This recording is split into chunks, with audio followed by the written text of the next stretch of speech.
খালেদা জিয়া ও শেখ হাসিনার সম্পর্কটা এখন দা কুমড়োর মতো, অথচ একটা সময় তাদের মধ্যে বেশ সুসম্পর্ক ছিল। শেখ হাসিনা তারেক রহমানের বিয়েতে এসেছিলেন, খালেদা জিয়া শেখ হাসিনার মুক্তির দাবি জানিয়েছিলেন। কারাগারে একসঙ্গে থাকার সময় শেখ হাসিনা খালেদা জিয়ার জন্য রান্না করে খাবারও পাঠিয়েছিলেন।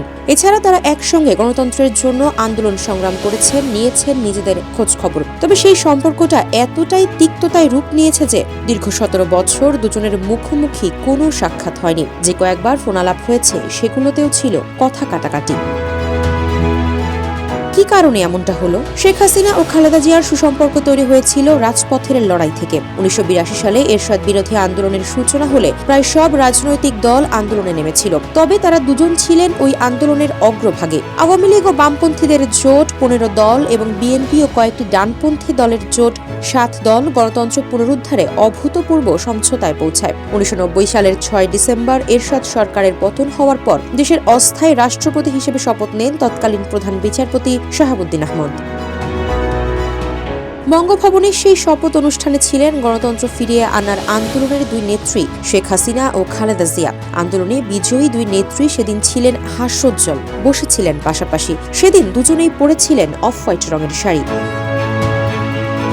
এরশাদ বিরোধী আন্দোলন সফল হলে 1991 সালের নির্বাচন দিয়ে বিএনপি ও আওয়ামী লীগ তথা শেখ হাসিনা ও খালেদা জিয়ার ভোটের লড়াইয়ে নামেন। সে নির্বাচনে জয়ী হয়ে সরকার গঠন করে বিএনপি। খালেদা জিয়া প্রধানমন্ত্রী ও শেখ হাসিনা হন বিরোধী দলীয় নেত্রী। তখনও তাদের মাঝে ভালো বোঝাপড়া ছিল। 1993 সালে বড় ছেলে তারেক রহমানের বিয়েতে শেখ হাসিনাকে আমন্ত্রণ জানিয়েছিলেন খালেদা জিয়া। খালেদা জিয়ার ডাকে সাড়া দিয়ে তারেক রহমানের বিয়েতে যোগ দিয়েছিলেন শেখ হাসিনা। তিনি সেখানে স্বামী ডক্টর ওয়াজেদ মিয়া সহ উপস্থিত হয়েছিলেন। শেখ হাসিনার সঙ্গে তারেক জিয়া ও নববধূ জোবায়দার হাস্যোজ্জ্বল ছবিও রয়েছে।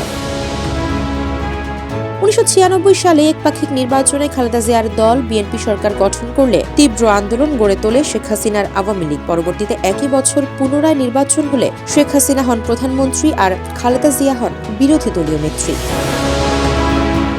1996 সালে আওয়ামী লীগ ক্ষমতায় আসার পর 15 আগস্ট অর্থাৎ শেখ মুজিবুর রহমানকে সপরিবারে শেষ করে দেওয়ার দিন জন্মদিন পালন শুরু করেন খালেদা জিয়া। বিষয়টি নিয়ে তখন থেকেই আলোচনা সমালোচনার জন্ম হয়। শেখ হাসিনা একবার বলেছিলেন, খালেদা জিয়া যখন 15 আগস্ট জন্মদিনের কেক কাটেন তখন বিষয়টা তার কাছে বুকে ছুরি চালানোর মতোই মনে হয়। যদিও সমালোচনার মুখে 2015 সাল থেকে আনুষ্ঠানিকভাবে এদিন খালেদা জিয়ার জন্মদিন পালন বন্ধ করা হয়।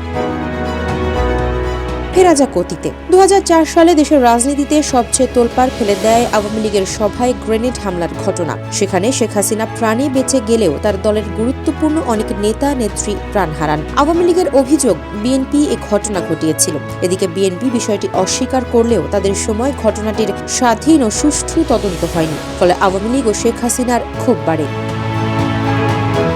তারপরেও 1-11 কালে তারা একে অপরের পাশে ছিলেন। শেখ হাসিনা বন্দী হলে খালেদা জিয়া তার মুক্তির দাবি করেছিলেন। পরে খালেদা জিয়াও অন্তরীণ হলে পাশের ভবনে বন্দী শেখ হাসিনা তাকে রান্না করা খাবার পাঠিয়েছিলেন বলে জানা যায়। 2008 সালে সেনাবাহিনীর এক অনুষ্ঠানে শেষবার দুই নেত্রীকে একসঙ্গে দেখা গিয়েছিল। এরপর শেখ হাসিনা ক্ষমতায় আসলে খালেদা জিয়াকে তার বাড়ি থেকে উচ্ছেদ এবং তার কার্যালয়ে বালুর ট্রাক দিয়ে অবরুদ্ধ করলে তাদের মধ্যকার সম্পর্কের অবনতি হয়। 2015 সালে খালেদা জিয়ার ছোট ছেলে আরাফাত রহমান কোকো প্রাণ হারালে শেখ হাসিনা খালেদা জিয়ার বাসায় গিয়েছিলেন। তবে তিনি ভেতরে ঢুকতে পারেননি, গেট থেকেই ফিরতে হয়েছিল। এরপর থেকে দুই নেত্রীর সম্পর্ক চূড়ান্ত বিবাদের রূপ নেয়। জিয়া অরফানেজ ট্রাস্ট দুর্নীতি মামলায় খালেদা জিয়াকে কারাগারে নেওয়া হলে তিনি আরও অসুস্থ হয়ে পড়েন। বিএনপি সমর্থকরা মনে করেন এটাই ছিল শেখ হাসিনার প্রতিহিংসার রাজনীতি। দীর্ঘ রাজনৈতিক ক্যারিয়ারের পর আজ দেশের দুই সাবেক প্রধানমন্ত্রীর পথ আলাদা। News desk, Ittefaq.